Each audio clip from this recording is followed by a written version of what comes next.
Today I'm going to show you how to make a superfood that'll last a lifetime without refrigeration. And it's so nutritious you'll never have to stockpile another food. The food's called Pemmican, and it was widely in use by the natives of North America and also by the Western explorers who would go for months without contact with civilization. In the 19th century, even British soldiers had an iron ration of 4 ounces of pemmican. Many of these iron rations were found intact and edible as much as 50 years later. So let's just avert our gaze from modern survival thinking for a minute, and let's think about how the guys who explored the West 150 years ago did it. Now that's exactly the kind of stuff I found in this 350-page book called The Lost Ways. It's probably the only survival book I've actually enjoyed reading, and you won't believe the survival things we've lost to history. Now I found the pemmican recipe on page 48, and I decided to give it a go. Natives used whatever was available to them at the time. Bison, elk, moose, deer, but nowadays people just use what they can buy. You just need to remember to select a low-fat red meat, and beef is perfect for this. So you'll need 6 pounds of beef, 2 pounds of rendered beef tallow, and 1/3 cup of strawberries or blueberries. And that's it. Don't include nuts, seeds, vegetable oils, grains, beans, or dairy products of any kind. Now the first step is to dry the meat and blueberries. First you need to slice the meat very thin. You can use a very sharp knife like this one, or you can keep the beef in the freezer a few hours before slicing it.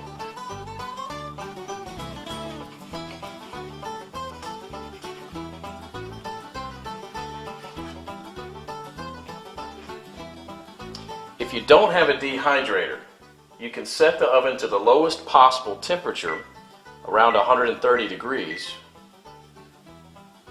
and put the strips of meat directly on the rack.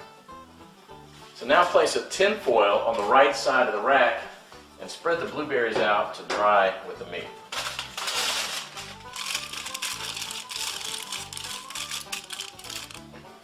Place the rack back inside and crack the oven door to prevent moisture buildup. Let this dry for about 15 hours or until it's crispy.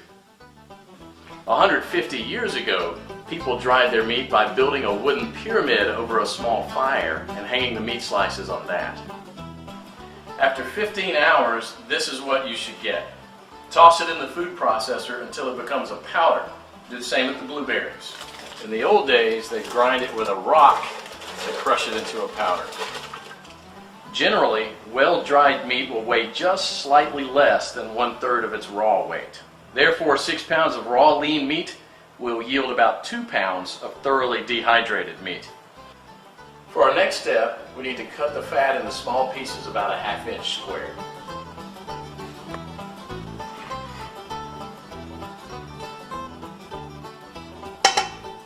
So place the fat in a pot on the stove and heat it up to a temperature between 225 and 250 degrees. And you don't gain anything from getting it any hotter than that, other than destroying the fatty acids, which we want to do as little as possible. Now for the first 10 minutes you want to keep this on medium-high heat, and you want to stir it about every minute, and this will allow enough of the fat to be liberated to coat the bottom of the pot without burning the bottom of the fat. After about 10 minutes you'll see a pool of fat forming on the bottom of the pot, which should be merrily boiling away. You can rest a little bit now and stir it maybe only every 5 minutes, just to keep things well mixed. After about 30 minutes, the liquid fat should have risen enough to cover the chunks, and it should look like a rolling boil. So as this liquid rises, you can go ahead and lower the temperature down to about 230. After about an hour, the major boiling action will have stopped, and there'll just be small bubbles rising from the fat. About 90% of the cracklings will be a chestnut brown in color. So use a strainer to separate these and set them aside with salt to enjoy as snacks later. They're really, really good. And if you don't like them or don't want to eat them, you can set them aside to cool for dog treats.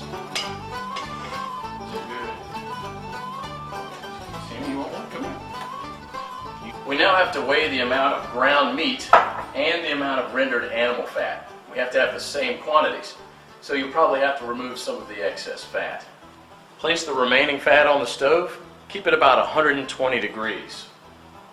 Mix the shredded meat into the melted fat and stir it until it's well blended. Then add the blueberries and mix it again.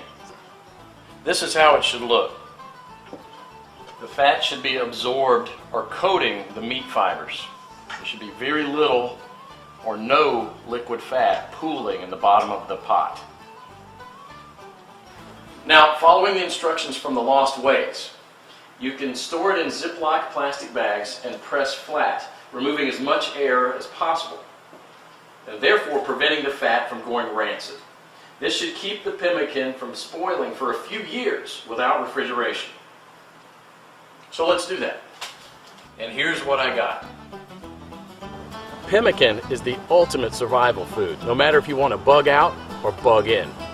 10 pounds of pemmican would supply food for 2 full weeks of camping activities at 3/4 of a pound per day, providing 2,200 calories.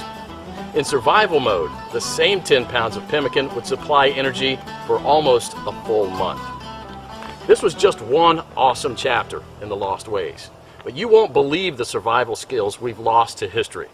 And that's what this book is all about, saving our forefathers' skills. I personally happen to know the man behind this book.